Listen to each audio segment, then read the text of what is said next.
Music. You love it, your friends love it, everyone loves it. It clearly gets in touch with something inside of all of us that no other art form really does. But we all experience music in different ways. Some of us want to dance to it at clubs. Others love hearing it in a film or TV show.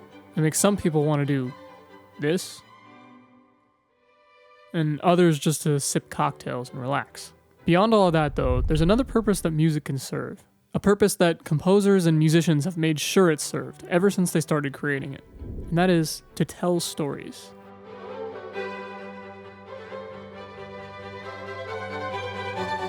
To me, the most obvious modern example of music's ability to tell stories is its use in film and television. Many of our favorite movies and shows are known for their music. And they're not known just for how good the music is, but also what it represents within the story. We love music that's actually connected to characters or ideas in the film, not just good tunes. Take the music from Star Wars, for example. Turn off the flash, you fucking moron! It isn't iconic just because it's well-written music. It's admired for its ability to serve the narrative and the atmosphere of the movies. The themes are connected to characters, places, and emotions. It's also constantly letting the audience know how important or unimportant a scene is. Just try listening to certain scenes without the music.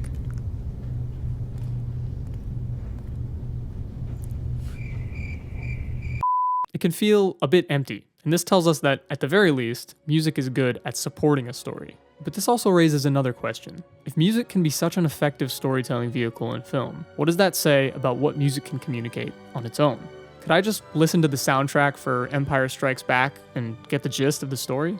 Well, there's a genuinely interesting history of how all the different answers to questions like these have affected the course of Western music. Many have argued that music is a formal art and that it can't represent anything in the outside world. Others have argued that it's impossible for music not to do so.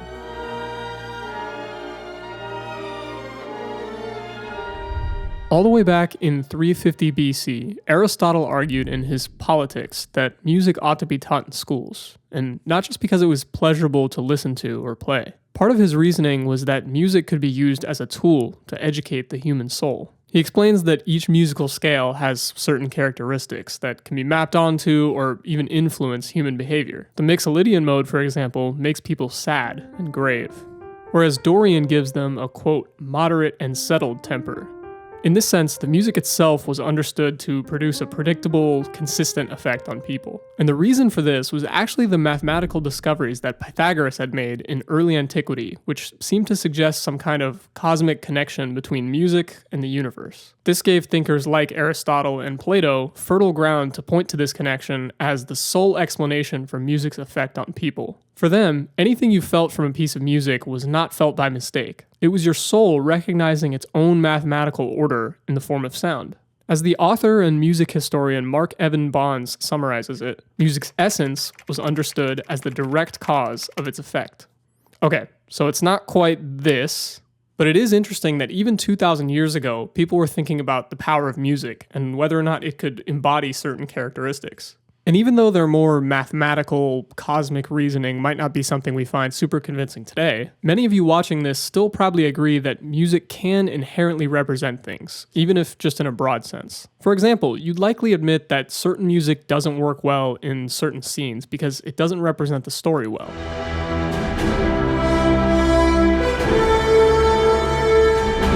See, it just doesn't fit the mood. But what does fitting the mood actually sound like? Aren't different listeners going to have different ideas of how all these concepts and scenes should be portrayed musically? Well, yes, and that's what makes the composer's job especially difficult. But there have been some things they've historically relied on to help tell their stories.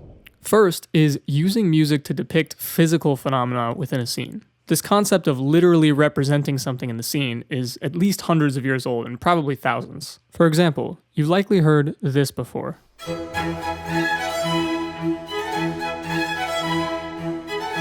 Which is Vivaldi's Four Seasons, a series of pieces from the 17th century meant to conjure up musical images of each of the seasons. It depicts people dancing in a meadow during spring, as well as the famous movement that represents a summer thunderstorm, which was a common occurrence in Venice, where Vivaldi lived.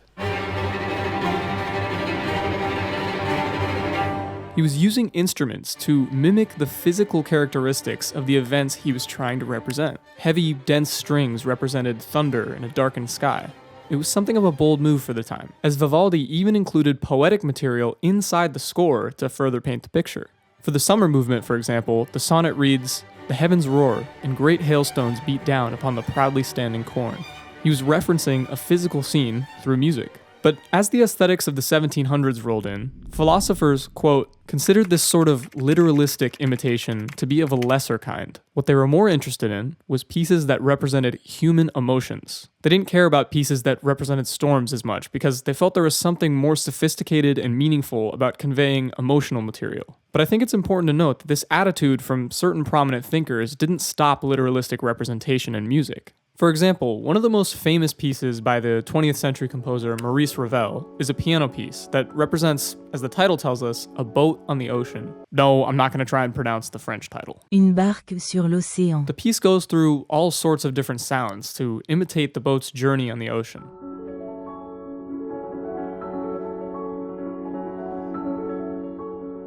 And I personally actually really enjoy the orchestral version because it feels all the more expressive, with huge swells to represent crashing waves,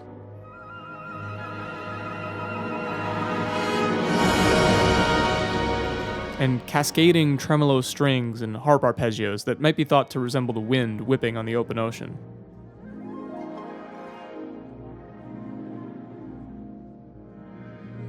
To me, this kind of representation is totally deserving of admiration and has had a major influence on modern film music. Think about John Williams' score for the asteroid field scene in Empire Strikes Back.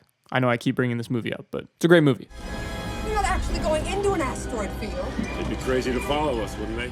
The constant pulsing rhythm of the horns and the tremolo strings drive the feeling of movement as they fly through the field. While the syncopated high woodwinds, violins, and xylophone jump in and out of the picture erratically, directly imitating the asteroids.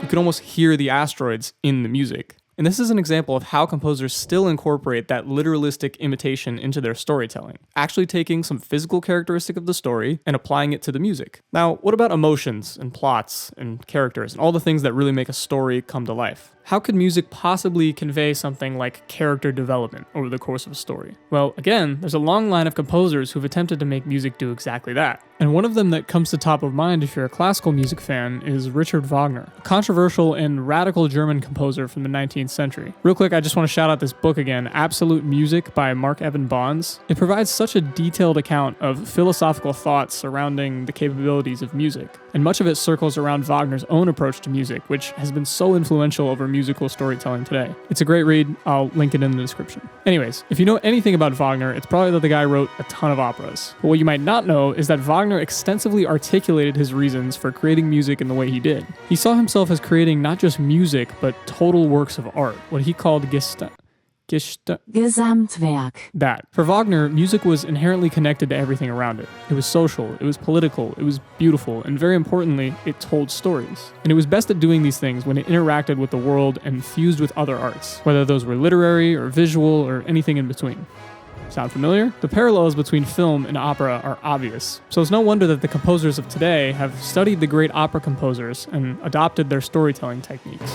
Probably the most prevalent of these techniques is a thing we've talked about on the channel before: motifs. In music, motifs, sometimes called motives, although my comment section didn't like that last time, are short, memorable, repeated ideas. And in the context of storytelling, they are also associated with some aspect of the story. They're not necessarily trying to mimic a thing in the literal sense, like Ravel's boat on the ocean or Williams's asteroids, but instead they're connecting a musical idea to a part of the story and then developing that idea alongside it. This could be a theme for a character, a setting, an emotional theme, or really anything in between. It'll be hard to fully demonstrate how Wagner does this because, well, you might just have to see for yourself. But for the purposes of this video, just think of Wagner as one of the frontrunners of musical storytelling who went super deep into this idea of motivic development. Like, super deep. He took motifs and built them into themes, transformed them, sliced them up, made them interact with each other, and all the while he's developing them with the narrative. And examples of this kind of motivic development are all over the place in film scores. The film composer Howard Shore does this masterfully in the Lord of the Rings series, where he implements some aspects of this Wagnerian storytelling. In the first movie, for example, he introduces a couple key themes. One for the ring itself,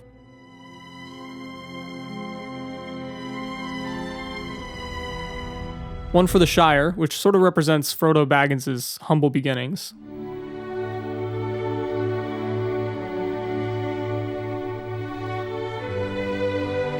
along with one for the Fellowship, the team that's assembled to destroy the ring.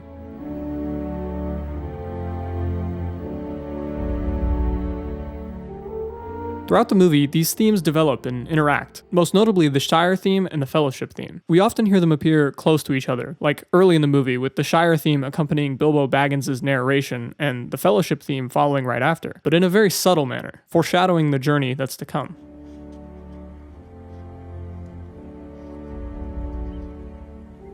The orchestration of the Fellowship theme here is light and sweet, with just a French horn and some light strings. So it kind of takes a backseat to the Shire theme. Nothing overly dramatic has happened yet, but the thematic material is already starting to build. Then, when Frodo learns about the ring and his duty to destroy it, he has to leave the Shire. Here, the theme reappears again as Sam has his doubts about leaving. Come on, Sam. Then, after a few bumps on the road, the Fellowship is formed in Rivendell, and the whole group is now ready to help destroy the ring. As they leave Rivendell, we hear a really interesting rendition of the Shire theme, in a very different context. This tremolo E minor chord starts in the strings as we see this beautiful scene of them crossing the bridge to get out of Rivendell. Then we hear the Shire theme on French horn, but in A major.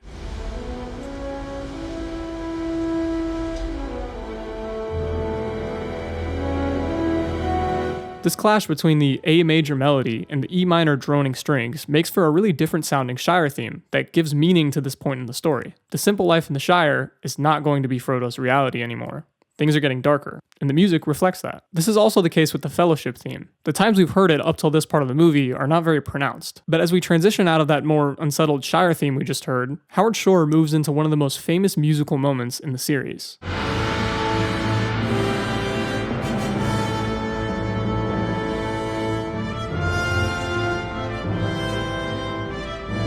A huge, heroic version of the Fellowship theme. And at this point, it kind of seems to become the motif that drives the movie, signaling again to the audience that there's a long journey ahead to destroy this ring. Honestly, I could do a whole video about the Lord of the Rings music, so I'll stop here. But you can see how carrying these motifs through different contexts and different kinds of orchestration changes the meaning of scenes and tells us more about the story. Take a little more modern example, like Hans Zimmer's bagpipe theme for House Atreides in Dune.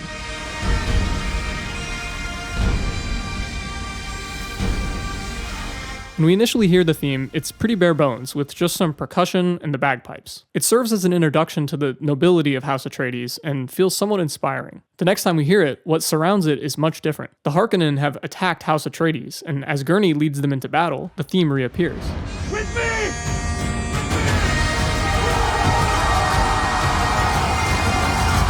This time, there's way more percussion, the intensity is much higher, and the sound design of the actual battle seems to almost become part of the music. The theme has been altered, maybe not in a classically motivic way, but in a way that still makes the music dynamic and helps it tell a story. What also helps composers tell stories is the utilization of common musical associations, or cliches, that already exist in the average listener's mind. For example, a low rumble is often used as shorthand for a buildup of tension. Or we immediately hear the military snare and solo trumpet as a nod towards a battlefield.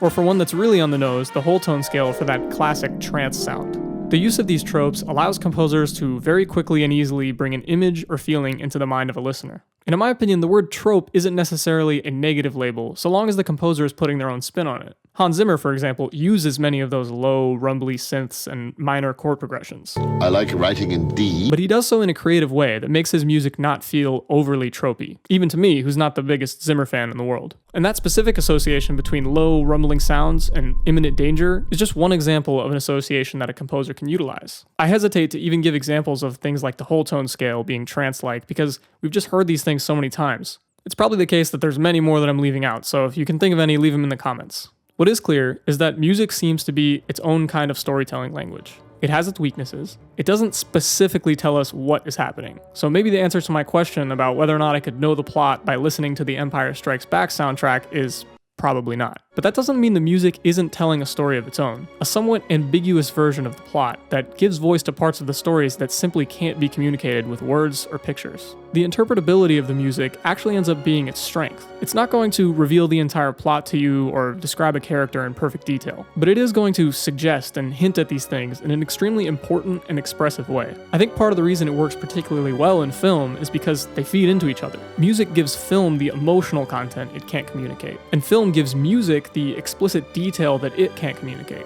And so I think that without music to help tell our stories, the stories themselves would have much less of a place in our hearts and culture. Thank you so much for watching. Feel free to support the channel via the first link in the description, and keep making music.